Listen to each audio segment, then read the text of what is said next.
My first Pride was in 1983 in Bristol, England.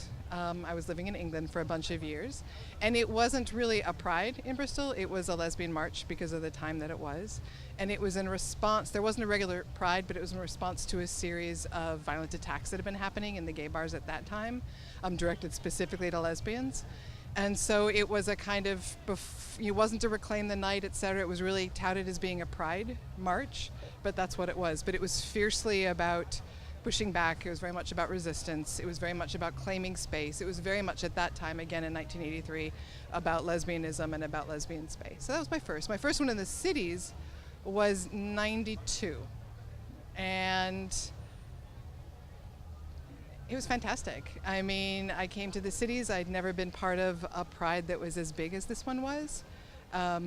The march I loved. It was still felt very much like we are claiming our space. It was when it used to go through the neighborhoods as opposed to down Hennepin Avenue. And I loved that. I loved, there were huge protesters against it, but it was going through where people lived. And I always preferred that because it felt like, yeah, we are a part of every day. Here we are going through the neighborhoods. Here we are being visible and being massive, In many ways, my queer identity has been the identity that's had the least amount of stress. So it felt really powerful to be a part of a group of people and to be in a place of movement and to be celebrating and having fun, but doing it with that clarity and that intention. And at the same time, the parts of me that even at that point didn't feel as represented by the larger conversations about our community were also really present.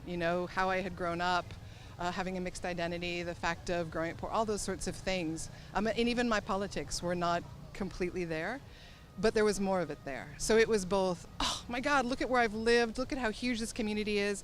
I love this march, I love where it's going, I love some of the messages, and still there's work for me to do in this community. I'm not completely here. For me, as much as I said there were things that weren't represented, what was represented was a fierce sex positivity, a fierce sexual liberation. It's like there's a reason. It's not just about sexual behavior. It's not just about sexual orientation, but in it, the liberation of our bodies, our right to define our bodies by ourselves, our right to define what pleasure means for our bodies, our right to name ourselves as we name ourselves. So after marriage passed, I was working at PFund, and there was somebody I know who brought some friends up, two, I assume women, elderly, significantly elderly, very mobile, their mobility was impaired, etc.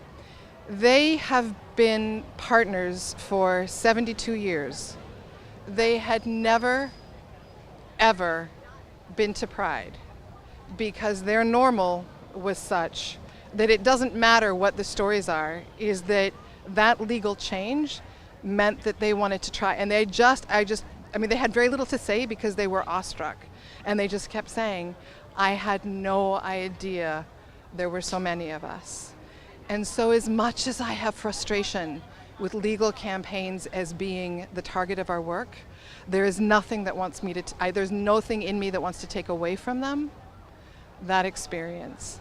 And I can't imagine what it is like to have been together for 72 years, to be in your 90s and never have felt that you could come here.